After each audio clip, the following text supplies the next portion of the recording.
Good morning, everyone. This is Rob McDougall from Zhang Financial here with your weekly economic update. Today is Monday, August 11th, 2025. As we previewed last week, almost no economic data was released last week. 2 data points, and both were slightly negative, but no big deal. The first was last week, Tuesday, ISM Services Index. Now this, as you've probably heard me say many times, a couple of years ago, this was consistently at 55 and above and has now approached that 50 level, which is a demarcation line between expansion and contraction. But for the month of July, the index came in just above that 50 at 50.1, and the expectation was it would come in at 51.5. So that by itself, disappointing. Then we had initial jobless claims on Thursday. That was expected to come in at 221. Came in at 226. That number bounces around, so not such a big deal. But the only 2 indexes that we had last week, we'd have to admit both were negative. So we're clearly in a cycle where the U.S. economy appears to be slowing. We've talked about issues in the labor market, challenges. But as we just move forward and take a look at what the Atlanta Federal Reserve expects here for the third quarter, very surprising, to us at least. The Atlanta Fed still expects 2.5% GDP growth in the second quarter. Now, we've mentioned the fact first quarter, second quarter numbers are definitely distorted because of some of the tariff issues with pre-buys by corporations, individuals, how that depressed the first quarter GDP, which came in at a negative 0.2, and definitely boosted second quarter GDP, which came in at roughly 3.0. So we've been saying, take the midpoint, add those 2 together, divide by 2. So roughly 1.5% growth, GDP growth in the first half. And the Atlanta Fed still thinks we're going to have 2.5% growth in the third quarter, which would be, I think, pretty remarkable. So we'll see. A few other things from last week. Inflation expectations actually edged up, and you'll see that in the Fed funds future market, an expectation of Fed cuts, which went down. Inflation expectation rose last week to 2.39% for the next 10 years.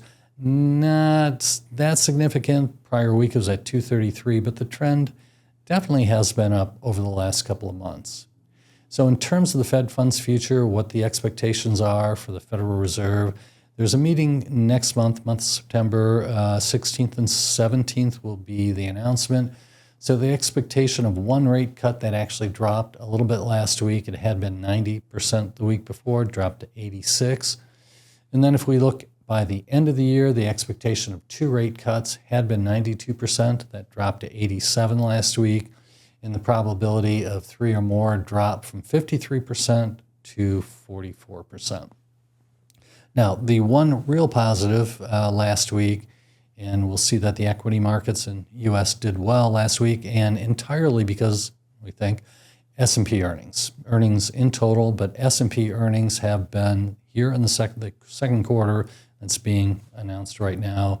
We're almost through the cycle, have been really, really good, much better than expected. So we've got 90% of the S&P 500 companies have reported, 81% reported EPS above estimates. Now that's above the 5-year average of 78% beating and way above the 10-year average of 75%. So that's on the EPS side. On the revenue side, which is really important because certainly some margin pressure potentially with tariffs, but 81% of the companies that have reported, 81 reported revenues that were in excess of consensus estimates as way above the 5-year average of 70% and way, way above the 10-year average of 64%.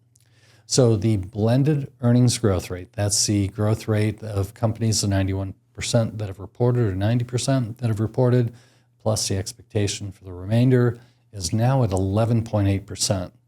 Just a week ago, that was only 10.3%. And then if we go back to the beginning of this earnings cycle, June 30th, the expectation was only for 4.9% EPS growth through the S&P 500. So it looks like it's going to come in closer to 12%.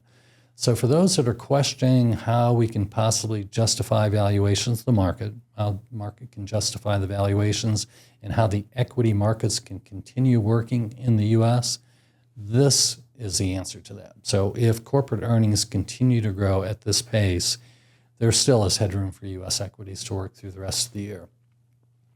So with the corporate earnings last week, good news for the U.S. equities. S&P 500 up almost 2.5%, 2.44.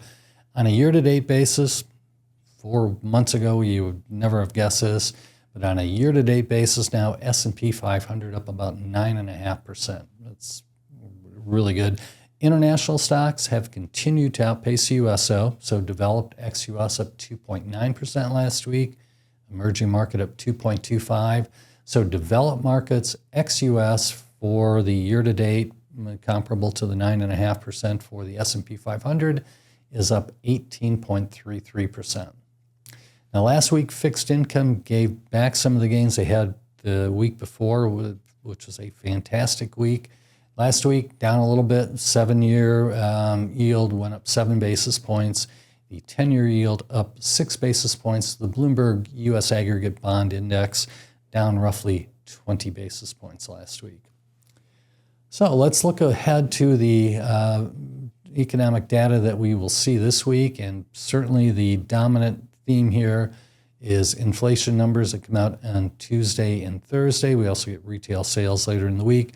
But starting tomorrow, Tuesday, we'll have core inflation rate, and which is CPI, in the headline number. And the expectation is for both of those metrics, so that's the CPI month over month and the core CPI month over month, an expectation of an increase from the prior month. So the core inflation rate month over month is expected to rise to 0.3. Month of June, it was 0.2. The inflation rate, actually it's reversed. The inflation rate is expected, the headline is actually expected to come in at 0.2.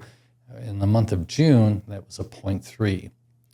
The next day, PPI, the producer price index, that's expected to accelerate. Now, in the month of June, it was flat month over month. That's expected to be higher, obviously a 0.2% month over month, which by itself is not high, but certainly elevated from the prior month. Retail sales on Friday, retail sales ex-auto, for both of those, we're expecting a little bit of slowing. The month of June for both of those. Retail sales, month of June, up 0.6. For July, that's expected to decelerate slightly to a positive 0.5. And retail sales ex-autos for the month of June was up 0.5%. That's expected to come in at 0.3%. Lastly, we're going to get the Michigan Consumer Sentiment number. For the month of July, that was 61.7. It's expected to be up just slightly for the month of August to 62. So that's it, a wrap-up of the economic activity and index returns last week, and also a preview of this week's economic data. So thank you so much for attending, and we'll look forward to seeing you next week. Thank you.